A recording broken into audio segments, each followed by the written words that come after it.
PT KB Pharma bekerja sama dengan radio kesayangan Anda mempersembahkan Sandiwara Radio Saur Sepuh. Disajikan oleh Procold, obat flu yang dulu dibeli dengan resep dokter, sekarang dapat dibeli bebas di mana-mana. Dan Kalpanax, obat penyakit kulit yang ampuh khasiatnya. Diproduksi oleh Haravana Record. Naskah karya Niki Kosasi. Hiasan musik dan sutradara Indra Mahendra.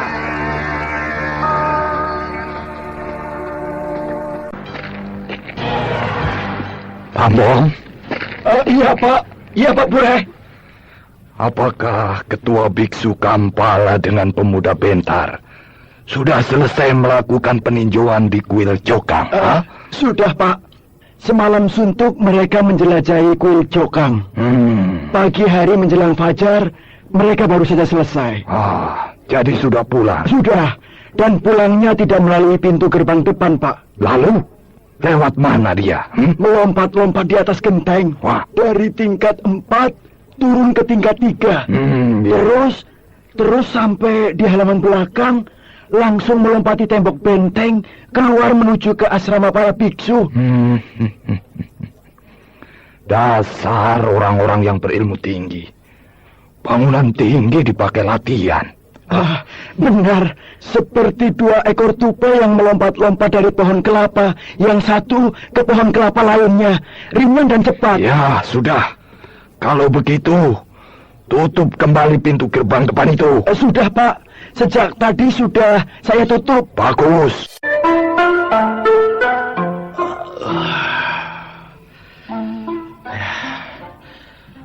Aku tidur cukup lama.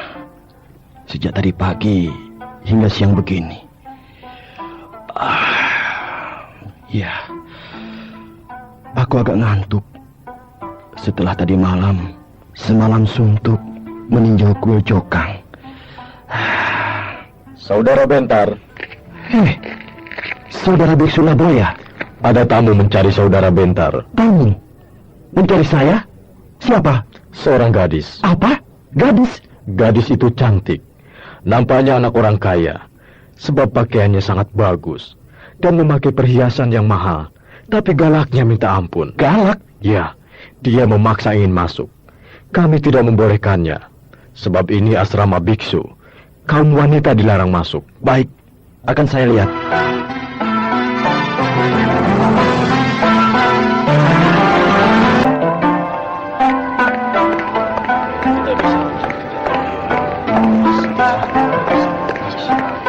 Tuan biksu, mundur. Minggir semua, aku mau masuk. Maaf, Nona. Ini asrama biksu. Nona tidak boleh masuk. Aku Yai, anaknya Tuan Lopak, sahabat Tuan Biksu Kampala, ketua para biksu. Kami percaya. Nanti akan kami kabarkan kedatangan Nona. Tapi sebaiknya Nona pulang saja dulu, menunggu di rumah. Apa? Pulang? Tuan Biksu muda jangan ngawur. Rumah saya di Gyeongse. 5 hari perjalanan ke sana naik kuda. Pulang balik 10 hari, tahu? Tapi Nona tidak bisa menunggu. Berdiri di sini terus. Itu melanggar aturan asrama ini, Nona. Tuan Biksu muda cerewet. Loh, yang cerewet itu siapa, Nona? Hah? Tapi benar bukan? Di sini ada tuan muda bernama Bentar? Betul ada. Nah, panggil dia. Dia akan tahu siapa aku. Sedang Nona, saudara Biksu Naboya sedang memanggil saudara Bentar. Minggir sedikit. Ini bagaimana? Nah, itu dia, saudara Bentar. Itu dia, saudara Bentar. Bentar! Yayik. Bentar, apa kabar? Kau ada di sini? Ya, aku ingin bertemu denganmu. Tapi ini asrama biksu. Ya jangan di sini, di tempat lain kan banyak. Baik, kau di sini. Di kota Lhasa ini ada di... Ayo kita pergi, sekarang juga. No. Nanti dulu. Mau apa dulu? Tidak bisa serampangan begini, Yayik. Saudara Bentar, tidak apa. Temanilah Nona Yayi ini. Kasihan, dia datang jauh-jauh, lantas saudara abaikan. Silahkan, biar nanti saya akan mengabarkannya kepada Ketua Biksu Kampala. Terima kasih saudara Naboya.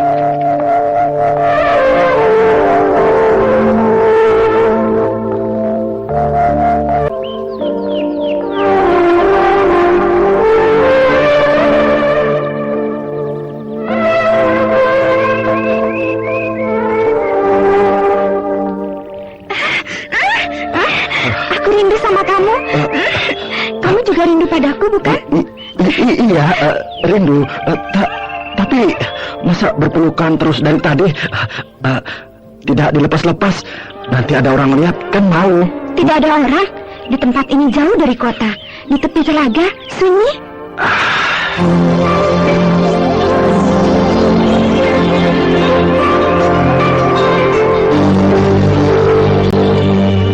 Yayik, kau sendirian? Buat apa bawa orang lain? Bikin repot saja. Bilang dulu tidak kepada ayahmu dan ibumu? Tentu saja. Mengizinkan? Ayahku dan ibuku tidak berani melarang aku. Aku ikut dengan kamu. Ikut kemana? Kemana saja. Aku akan ikut dengan kamu untuk selama-lamanya. Loh, aku tidak akan kemana-mana. Aku tinggal di asrama biksu. Hah? Kau mau jadi biksu? Ya, mungkin. Bagaimana nanti saja? Jangan. Oh, loh, kok jangan? Aku menginginkan kamu. Menginginkan aku? Ya, Aku mau dijadikan apa? dijadikan milikku. Kau punya aku seumur hidup. Tidak percaya? Ini aku bawa pisau. Wah, kau membawa pisau? Ayo, ambil pisau ini. Dan dadaku ditusuk sebelah sini. Supaya kena jantung dan aku bisa mati sekaligus. Yai, maksudnya apa? Supaya kau percaya. Yai, semua itu tidak bisa dilakukan dengan serba terburu-buru. Serba gerak cepat. Tapi harus dipikirkan masak-masak. Berilah aku waktu untuk berpikir. Berpikir apa lagi? Kau kan suka kepadaku? Iya? Nah, kenapa harus buang-buang waktu? Semuanya harus membutuhkan persiapan yang baik. Aku orang miskin, tidak punya apa-apa. Tinggal di asrama, makan di jatah. Aku orang kaya. Ayahmu yang kaya. Sama saja. Bapak saya kaya, saya juga kaya. Bapakku berkata, kalau Tuan Muda Bentar mau, aku berikan semua kekayaanku kepadanya. Tidak percaya? Ayo, sekarang juga kita pulang ke Giangse. Kau tanyakan langsung pada bapakku. Yayik, kau cantik, kau kaya. Aku suka kepadamu. Kau polos, kau berani. Tapi aku juga harus menghormati Paman Biksu Kampala. Seperti kau juga hormat kepadanya. Beliau menjemput aku jauh-jauh ke negeri Jawa Dwipa. Karena beliau ingin aku menjadi muridnya. Lantas, apa namanya aku kalau aku membuat beliau kecewa?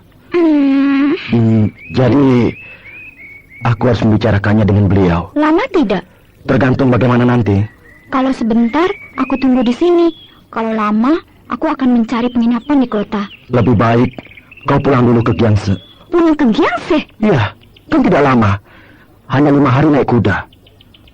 Percayalah, apapun keputusan Paman Biksu Kampala, aku akan datang ke rumahmu di Giangse. Diam-diam, ternyata kau kejam juga. Loh, kejam? Buktinya, kau sampai hati menyuruh aku pulang, menempuh perjalanan jauh sendirian. Waktu pergi ke sini, kau juga sendirian bukan? Itu karena aku tidak tahan ingin menjumpai kamu. Tapi sekarang setelah ketemu, seharusnya kau menyertai aku. Siap siaga di sampingku, menjaga keselamatanku dari mara bahaya. Itulah kesatria jantan. Ya, baik-baik. Yayik, bukannya aku tidak mau mengantarkanmu pulang. Tapi waktu akan terbuang banyak. Padahal aku harus cepatnya berunding dengan Paman Biksu Kampala, bukan? Iya. Jadi, laksanakan saja saranmu yang tadi. Yang mana? Kau mencari penginapan di kota. Iya, baik. Begitulah Paman Biksu. Saya datang ke sini bukan untuk mencari jodoh. Juga hati saya terhadap Yayik. Saya tidak mencintai dia. Saya hanya suka kepada wataknya yang jujur, polos, dan terus terang. Yayik bukan gadis munafik. Tapi saya tidak kuasa menolaknya. Ya, Aku tahu kau tidak mau menyakiti hati orang lain. Menyinggung pun kau tidak mau. Itulah paman. Saya jadi bingung. Saya sama sekali tidak menduga dia begitu nekat menempuh perjalanan jauh karena ingin bertemu dengan saya. Itulah watak gadis Tibet, Bentar. Kemauannya keras. Apakah karena sikap saya yang selalu baik kepadanya membuatnya seakan-akan diberi harapan oleh saya? Itu memang sudah merupakan watakmu, Bentar. Kau selalu ingin bersikap baik terhadap semua orang. Meskipun kau sedang tidak senang, tapi mulutmu selalu tersenyum. Meskipun kau letih, kau akan berusaha mengulurkan tangan menolong orang lain. Kepribadian seperti itu adalah baik sekali. Berarti kau memiliki rasa welas asih terhadap sesama. Akan tetapi, manusia itu tidak sama, Bentar. Di mana kadangkala sikap kita yang selalu merendahkan diri, tidak pernah sombong, selalu ramah tamah, diterimanya dengan salah pengertian. Dikiranya kita seorang yang penakut. Lalu dia menjadi berani terhadap kita, tidak lagi menghormati kita. Akhirnya dia ngelunjak kepada kita. Ya, benar paman. Beberapa kali saya mengalaminya. Pertamanya orang itu terhadap saya sangat sopan, bersikap hormat. Iya. Akan tetapi, karena saya selalu merendahkan diri, maksud saya untuk menyimbangi dia dengan keramah tamahan, akhirnya dia ngelunjak. Iya. Ya, kadang-kadang saya tidak mengerti kepada orang yang punya watak seperti itu. Itu artinya kau harus bisa memilah-milah, dikaji lalu dipilih dengan seksama. Barulah kau akan bisa bersikap terpilih juga. Maksud paman? Berikanlah sebuah sikap yang sesuai dengan watak dan kepribadian orang tersebut. Dengan demikian, kau telah memberikan sikap yang tepat dan pas kepadanya. Bila demikian, kita sendiri akan kehilangan kepribadian. Sebab kita diharuskan memberikan sikap yang beraneka ragam. Memang demikian. Sebab manusia pada umumnya beraneka ragam. Paman, tapi hal itu bertentangan dengan nurani saya. Memang. Tapi untuk mencapai sebuah cita-cita, kadangkala kita harus bersikap yang bertentangan dengan hati nurani kita. Namun itulah kenyataan hidup yang tidak bisa kita pungkiri. Ya paman. Kau tidak bisa berkata dengan bangga dan ngotot. Aku berkata apa adanya. Beginilah aku. Suka atau tidak, terserah. Nah, sikap yang seperti ini seringkali membuat orang jatuh. Ya paman. Maksudnya baik, jujur, dan apa adanya. Akan tetapi, hidup dan kehidupan bukan apa adanya. Banyak sekali, bahkan terlalu banyak perihal dan masalah yang tidak bisa diselesaikan dengan apa adanya. Benar, paman. Nah, setelah kita sedikit melakukan tukar pikiran, aku harap kau sudah siap mengambil sebuah sikap yang paling tepat dan paling pas terhadap Yayik. Iya, paman. Terima kasih. Sekarang saya mohon diri akan menjumpai Yayik yang menunggu saya di sebuah penginapan. Pergilah, Bentar, muridku. Nah,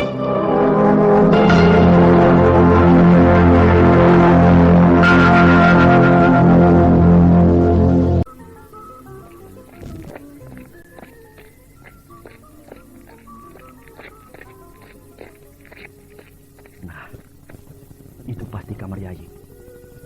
Sebab menurut pelayan penginapan ini, kamarnya nomor 3 dari kanan, yang pintunya ada gambar bunga matahari.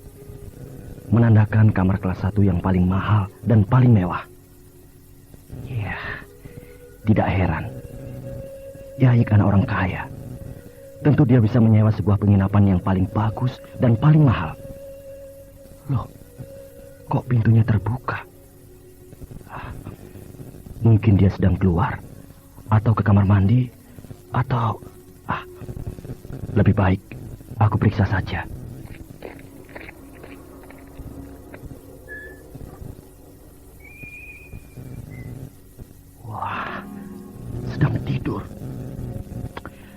Yaik.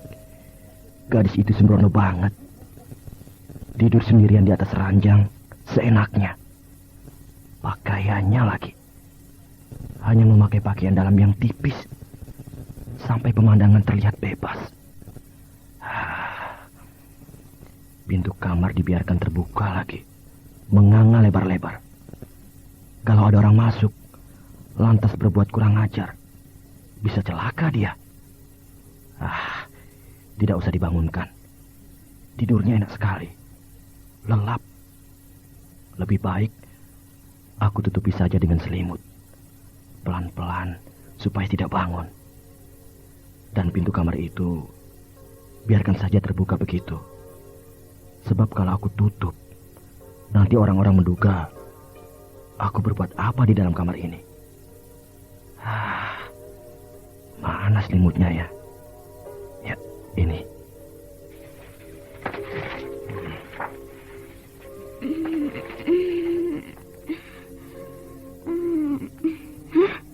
Bentar. Kapan kau masuk? Sudah lama. Kenapa tidak kau bangunkan aku? Kasihan. Tidurnya enak banget. Loh, seingatku, aku tidur tidak pakai selimut. Selimutnya dilipat terletak di pojok sana. Tapi kenapa aku jadi berselimut begini? Aku yang mengenakan selimut itu. Kenapa? Aku tidak memerlukannya. Aku tidak merasa dingin. Karena pintu kamarmu tidak tertutup. Dan kau tidur dalam sikap yang seenaknya.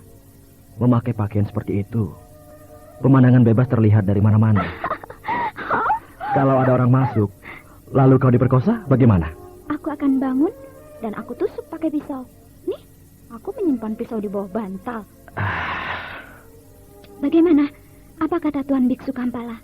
Aku diizinkan pergi dengan kamu. Oh, ayo kita pergi. Loh, pergi kemana? Pergi kemana saja bukan? Sebab kau sudah diizinkan oleh ketua para biksu untuk pergi dengan aku. Jadi kau bebas membawa aku kemana saja. Izinnya tidak begitu? Lalu? Izinnya cuma 3 macam. Sebutkan satu-satu. 1, aku harus mengantarkan kau pulang ke Gyangse. Ya? 2, aku harus berkata kepada ayahmu. 3, harus secepatnya kembali ke sini. Nah, sekian. Tuan Biksu Kampala menyuruh kau berkata apa kepada ayahku? Supaya ayahmu menyuruh kamu untuk menunggu aku. Menunggu kamu? Iya, menunggu aku. Karena aku harus menamatkan pelajaran tahapan pertama. Berapa lama? 2 tahun. Hah? 2 tahun? Lama sekali. Ya, Yik. 2 tahun sebentar. Tidak akan terasa. Tapi... Umurmu sekarang berapa? 16. Hah? 16 tahun? Iya. Oh, Dewata yang agung. Kau masih hijau, bau kencur. Hijau? Bau kencur? Apa artinya? Artinya kau masih muda. Muda belia. Memang aku masih muda kok. Dan kau pasti suka sama perempuan muda, iya kan? Ngomong sama kamu susah. Susah. Sudahlah. Begini, Yai. Kau memang kelihatan sudah dewasa. Sebab badanmu besar. Sebab aku perempuan yang sehat dan kuat. Jadi badanku tinggi dan besar. Iya, benar. Kau sehat, kuat, tapi kau masih terlalu muda untuk memikirkan hidup berumah tangga. 2 tahun lagi, umurku jadi 18 tahun. Aku sudah tua. 18 tahun. Masih muda sekali, Yai. Gadis-gadis Tibet kawin umur 16 tahun. Kebanyakan umur 14 tahun. Kau tidak perlu ikut-ikutan seperti itu. Jangan kawin dulu. Bersenang-senanglah. Mumpung kau masih muda. Bertamasya, melancong, pesta, dan sebagainya. Kan lebih enak begitu. Daripada mendekam terus di dalam rumah, mengurus anak, mencuci pakaian, masak, dan pekerjaan rumah lainnya. Ayo, enak mana? Tapi aku tidak mau kawin dengan orang lain. Aku ingin kawin dengan kamu. Maka dari itu, tunggu 2 tahun lagi. 2 tahun, sebentar ya, Yik. 2 tahun saja ya? Iya. Janji? Janji. Sumpah? Sumpah. Ikrar? Ikrar. Cabut pisaumu. Mencabut pisau? Mau apa? Iris tanganmu sampai mengeluarkan darah. Hah, seperti orang Mongol saja kau ini. Bukan hanya orang Mongol yang memakai cara itu. Kami orang Tibet juga sama. Aku juga akan berbuat yang sama. Mengiris tanganku dengan pisau. Iya, baiklah. Iya. Nah, tanganku sudah aku iris dan sudah mengucurkan darah. Baik. Iya, iya. Sudah. Tanganku sudah luka dan mengucurkan darah. Ayo tempelkan. Baik.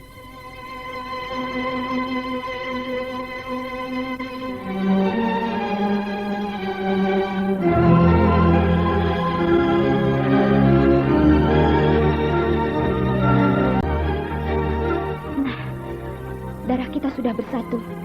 Dan kita akan jadi satu. Untuk selamanya. Sampai mati. Iya. Sekarang kita pulang ke Kiangse. Iya.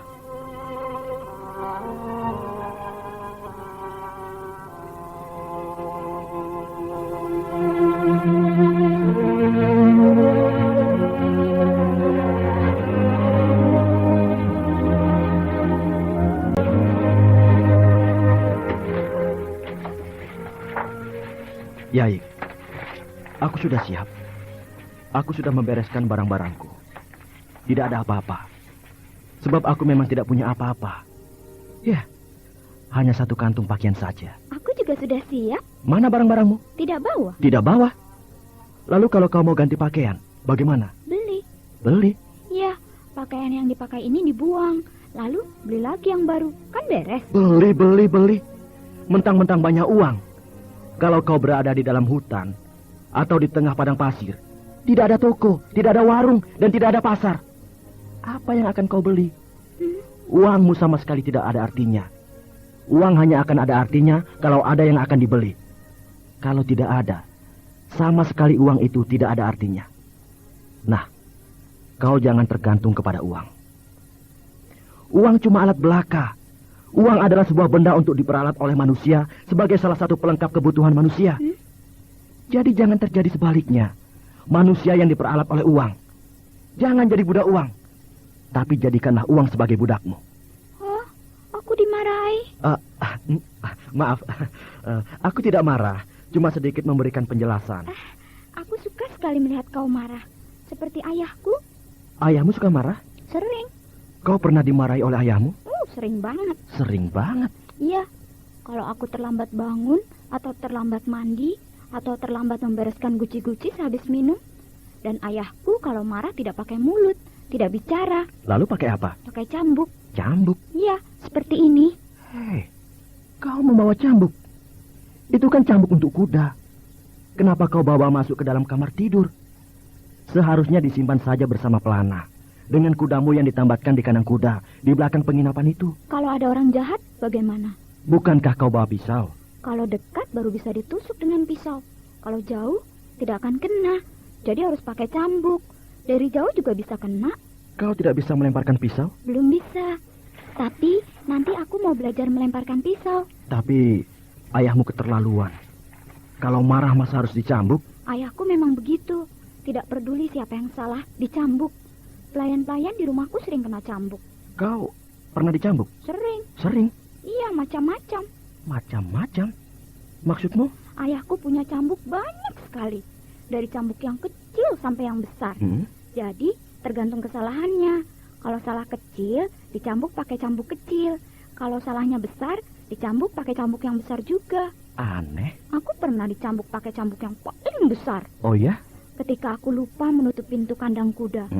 Kuda kesayangan ayahku, seekor kuda barbar yang tinggi dan besar. Dan harganya sangat mahal. Baru saja dibeli 2 hari. Jadi masih liar dan ganas, kabur. Kabur? Iya, kabur karena pintu kandangnya terbuka. Lalu? Semua orang penduduk Kiangse ikut mencari. 5 hari baru ketemu. Ayahku marah besar. Aku diikat di tiang kayu, di pekarangan belakang rumah. Aku dicambuk pakai cambuk yang panjang dan besar. Berkali-kali sampai pakaianku hancur compang-camping dan tubuhku mencucurkan darah. Gila. Semua pelayan dan semua pegawai ayahku, bahkan banyak penduduk yang ikut menonton di pinggir lapangan. Ibuku di kamar atas, di loteng, menonton juga.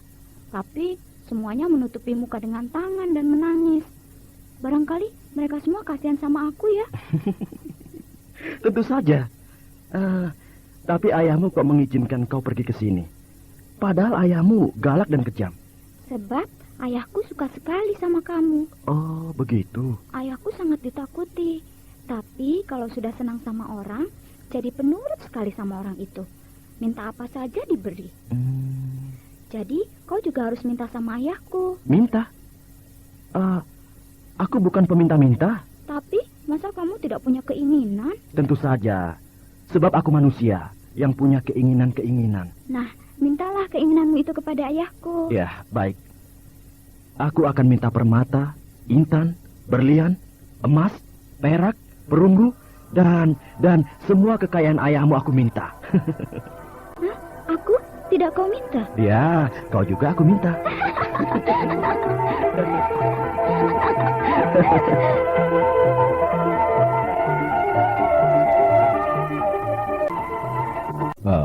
Biksu Naboya. Tadi pagi, saya menampakkan saudara Bentar membawa kuda dan beberapa kantung kulit keluar dari pintu muka. Apakah akan melakukan perjalanan jauh? Mau mengantarkan Putri Yayik ke Gyangse. Oh ya? Aku terpaksa memberi izin. Karena nampaknya Putri Yayik tidak mau pulang kalau tidak dengan Bentar. Saudara Bentar pemuda yang baik, sehingga tidak mau mengecewakan Putri Yayik. Padahal saya lihat saudara Bentar kurang berminat kepada Putri Yayik. Ya, memang demikian. Itulah makanya aku suruh Bentar menyampaikan suratku untuk Tuan Lopak, ayahnya Putri Yayik. Oh ya? Dalam surat itu, aku minta pengertian Tuan Lopak bahwa Bentar muridku. Jadi harap tidak mengganggu waktunya untuk menuntut ilmu. Memang, alangkah sia-sianya perjalanan ketua. Jauh-jauh pergi ke negeri Jawa Dwipa, menjemput saudara Bentar. Ternyata kemudian semuanya terbengkalai akibat perempuan. Itulah yang tidak aku inginkan.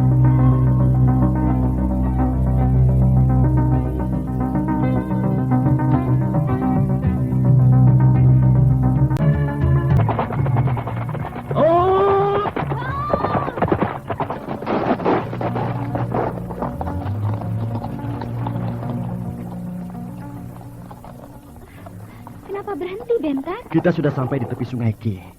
Sekarang kita belok ke utara. Ke utara? Memotong jalan supaya lebih dekat. Aku sering pergi ke Lhasa bersama ayahku atau sendirian seperti kemarin waktu kesini.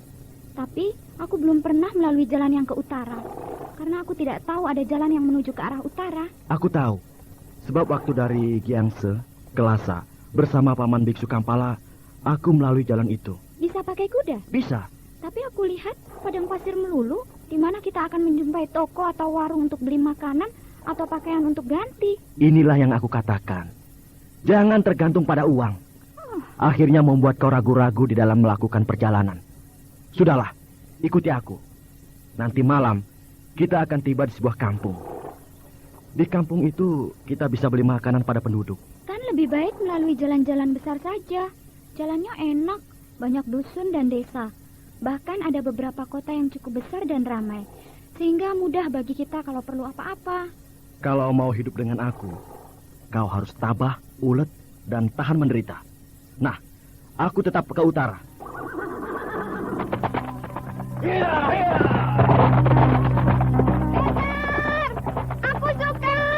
Aku suka sama kamu. Aku ikut.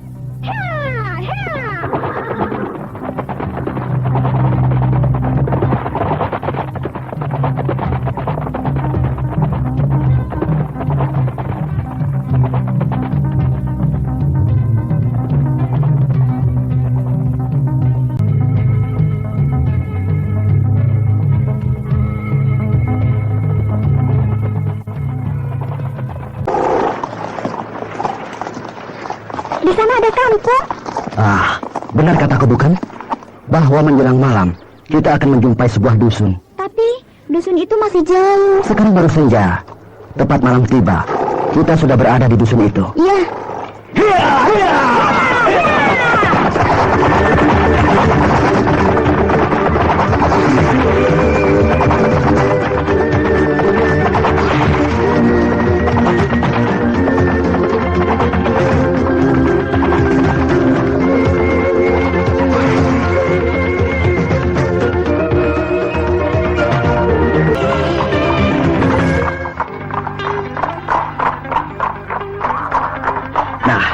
Kita sudah tiba di dusun Nyai.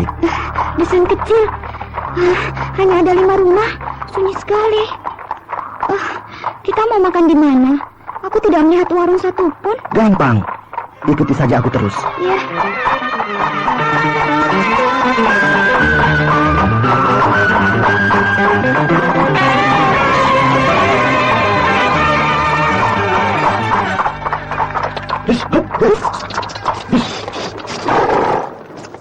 Nah, kita berhenti di sini.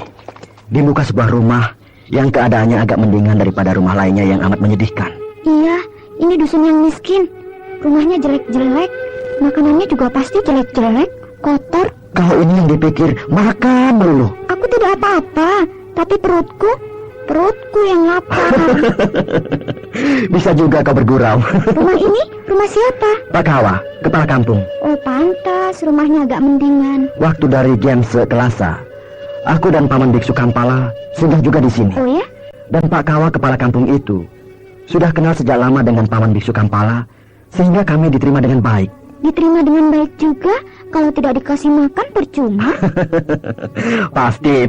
Ayo, turun dari kuda. Ya. Hop, ya. Hop, ya.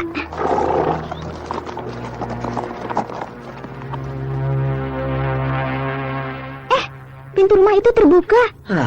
Itu Pak Kawa. Omi Tohut. Pak Kawa. Omi Tohut. Selamat datang kembali di sini. Dusun kami yang terpencil dan sunyi. Terima kasih Pak Kawa. Perkenalkan ini, Nona Yayik. Oh, selamat datang, Nona. Ya. Mari masuk ke rumah saya. Baik, terima kasih.